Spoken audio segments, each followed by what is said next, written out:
Hello Year 6, hope everybody's well. Now for the next instalment of The Lion Boy, Chapter 12. After Ruin, they had to slow down even more. The river was narrower and the water shallower, with islands and sandbanks to negotiate.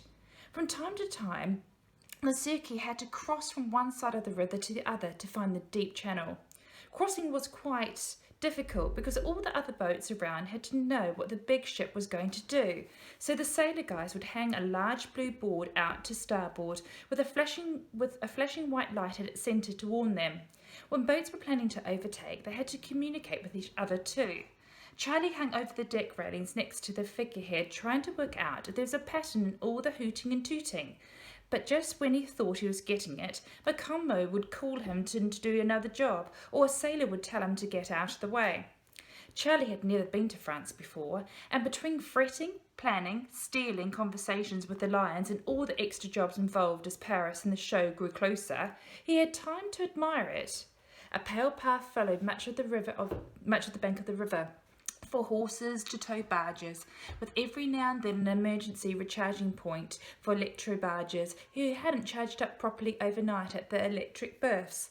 The tow path was lined by tall straight trees, set as regular soldiers, and beyond them lay wide flat green fields, and occasionally a golden grey farmhouse with black and white cows and apple trees set about them. In the far distance he could see the silvery towers of faraway towns and the gleaming line of a main road. The river itself was quite isolated and quiet and beautiful.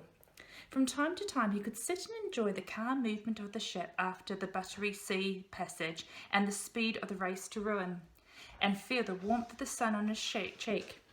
All the while he watched out for any cat who might be able to give him any information. The day they left Ruin, the lock started, and it took 2 hours to manoeuvre the Circe into the great chamber on the river, close the gates behind her, wait for the box to fill up with water beneath her, bring her up to the level of the section of the river they were moving on to. Charlie had seen locks and canals before, small ones taking on the whole canal, regular as a matchbox and operated by hand.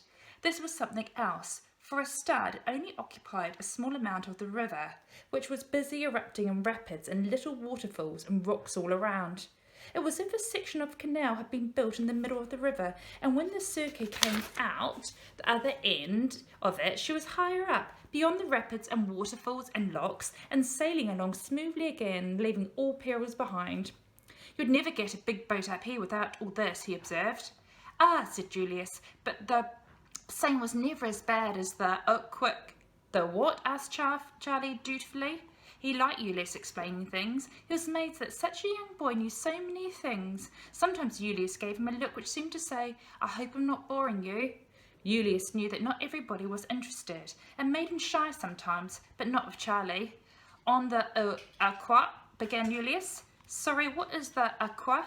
interrupted Charlie. Julius gave him a pitying look. "It's one of the other rivers that goes to Paris," he said, "and in the old days, the old days," by which Charlie knew he meant not just before the petrol ran out, but before the petrol was discovered in the first place, they brought wood and stone down it from the countryside into Paris for building. It was a really quick, wild river, and the boats just came hurtling down on the current, which was very, very fast. And then when they got to where, they would just shoot over the top and plunge down into the waters below. So loads of people drowned, and half the boats were broken and wrecked, and even if they weren't, when they got to Paris, they were destroyed anyway, because there was no way back up. Charlie gave a little shiver. Half of him quite fancied it, the other half thought it sounded extremely scary. Each time they passed a long, narrow French electric barge, tooting as they went, one long, one short definitely meant, "I'm going to overtake," but one long and two short seemed to mean it too. He couldn't get the hang of it. Charlie sought and scoured the decks for a cat. No luck. Why were there so few? He saw one asleep under the trees, and one in the basket of a bicycle being ridden along the pale path and winding like a ribbon under the trees, but none he could talk to. Then, approaching the lock at Notre Dame, they came upon a barge going their own way, towed by a horse in the old-fashioned way. And the flurry of communications and negotiations involved in locking in and out, he spotted the barge's cat, a fat, cheerful-looking tabby, coiled like a rope on the barge roof. "Excuse me, Monsieur Cattycalled." "Mademoiselle, if you please," replied the tabby, sticking her leg out and stretching it a bit lazily. "Sorry, mademoiselle," cried Charlie. "Look, could you come and talk to me for a moment?" The cat, opening her sleepy eyes, realised she was being addressed by a human and was so surprised that she rolled right off the roof and started to hiss. "Yes, I know, I'm very unusual, I'm sorry," said Charlie, "but please, just for a moment, then we can drop you and you can regain your own boat later when it comes up. Please, come now, please." The tabby gave him a very scary stare, but her curiosity overcame her. Cats are very curious, as you know, and she was not too proud to leap from the roof to one of the curious ship fenders, which she caught with her claws before easing herself elegantly over the side, with a grace which suggested there had been no effort whatsoever, and whoever thought it had been was simply rude. "And your pointers," she said. Charlie, with a great courtesy and some charming compliments, because he had read somewhere that French people are gallant, explained that he was desperately needed to hear if there was any talk or gossip on the waterways about a pair of English humans, one black, one white, one male, one female, who had been stolen away and taken to Paris in a submarine, and the English cats were interested. "You look like a lady who would know everything there was worth knowing, mademoiselle," he said charmingly. "I look like a monsieur," she replied. "You said so yourself." "I was only momentarily blinded," he replied, which was a phrase he had heard his father use once when he mistook a papal envoy in his fine scarlet robes for a beautiful lady in a red dress. "Confused by your glamour." He seriously hoped that it was all right to say this sort of thing to a French canal cat. It had gone down fine with the papal envoy, but you never can tell how people you don't know are going to take things. The cat laughed. A cat's laugh is quite something, especially a French one. "It doesn't matter," she said. "I do know everything. Are you the boy?" Charlie looked around. "I'm a boy," he agreed cautiously. "But are you the boy?" the tabby asked again. "In what sense?" asked Charlie. He really didn't know if he was the boy, from the cat's point of view, and he didn't want to claim to be some boy that he wasn't. "The boy has lost his parents and is following them in search of them." "Ah, that boy. Yes," said Charlie. "I think I must be. I mean, I have lost my parents and I am following in search of them." The cat looked at him with sympathy. "They are way ahead. They'll be there tomorrow morning easily, I heard." "Tomorrow morning?" Charlie wanted to swear. He thought, remembering how his father had told him that one reason you shouldn't swear is because then, when you really need a strong word to express a strong feeling, you would have none strong enough left. But tomorrow morning, if they were that far ahead, how could he ever find them in Paris? He was days behind them. How would the cats there know to keep track of them? How would he get any more news? Charlie was a brave boy and quite a tough one, tougher than he thought he was. But when he heard this bad news, he sat down on a coil of rope and tears sprang to his eyes. In this moment of disappointment, thoughts that he had managed to keep away from himself so far began to sneak into his mind. Thoughts like, how are they feeling? And are they worrying about me? And how could anyone ever have overpowered my great strong dad in the first place? And when will I see them again? And even, will I see them again? The deck was quiet because most people had gone in to eat, but even so, he was not going to cry anywhere anyone might see him. He jumped up to rush into the rope store, but as he did so, Mademoiselle, in a sudden burst of pity, said, "Don't worry, everybody is looking for them. Everybody will help you. Everyone knows the story." Charlie looked up, blinking. "What story?" he asked. Mademoiselle twitched her whiskers and said, "The story of your parents, who they are." "What is this story?" said Charlie. He had a sudden, very strong feeling that this story might fill in the gaps for him. Why they had been taken, who, by, maybe even where to. "Tell me," he said urgently. "Tell me." "If you don't know," said Mademoiselle, "then maybe you are not the boy." She looked doubtful rather than suspicious, but even so, Charlie was now filled with a burning need to hear this story immediately. How could he find and rescue them if he didn't know everything there was to know? "Tell me," he said furiously. "I have to know. They're my parents. What's the story?" "I can't say," she said quietly, "just because, in case.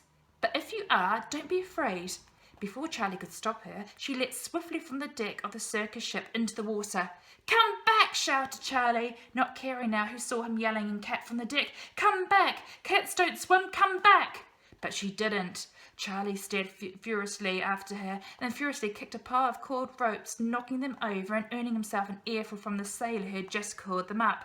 Charlie didn't even hear him. He was livid.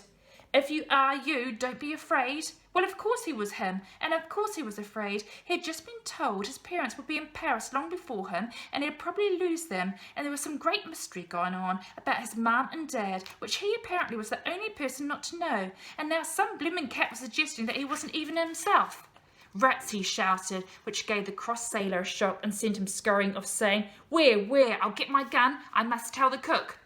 Charlie leaned over the side, scratching his head. It seemed ages ago that his mum had cut his hair, and his beautiful crocodiles were growing out already and staring out over France. Gradually his anger slipped away, leaving only one question in his mind. Whether or not Raffy knew where he was, should he try to leave the circus boat and get to Paris quicker by some other means? It didn't take long to realise that this idea was not a goer.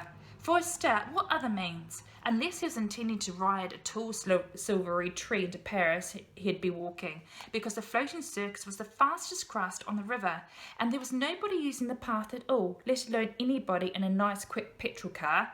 And then he had promised the lions, and he didn't break promises, and even if he was the kind of person he didn't think breaking promises to lions could ever be a good idea. No, he just had to bite his lip and carry on gliding up this wide and windy river. Charlie knew that worrying about something you can't change is pointless, but he couldn't stop himself. He was miserable about his parents. He didn't think he could bear this delay.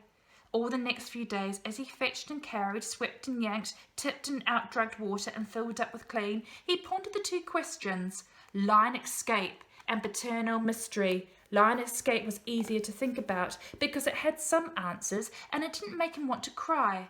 So he chatted innocently to everyone about the show and who would be where and what happened when, and he wandered the ship looking for ways on and off, for gangplanks and hatches that would give him easy access to the shore. The public gangplank was on the starboard side of the ship. It was broad and open and led to the grand staircase down to the foyer and the big top. Could they make it along the public gangplank? Perhaps if they ran during the show, say after the lions did their act, but before the show was over, because nobody would be there. Perhaps they should go out dead of night, but with Macomb sleeping in the lion cabin, he didn't fancy their chances. No, it seemed to Charlie that the time to run away was after the show, when there would be a lot of people toying and throwing, and everyone would be excited about how well it had gone, and nobody, except Macomb, would notice that the lions weren't there. Perhaps he could persuade Macomb to let him put the lions to bed after the show. Perhaps if someone were to invite Macomb out after the show, then Charlie would be left in charge, and there were some hours before they'd missed. But who would Macomb want to go out with in Paris? Charlie thought and thought and thought and thought, and gradually his ideas started to fall into shape, but it needed help. Then at Andrew where Macomb went out to the Moroccan restaurant, a mangy, travel-stained, bald-bottomed black cat came aboard the cirque, carrying a chewed and grubby bit of paper in his yellow teeth. Looking forward to chapter 13.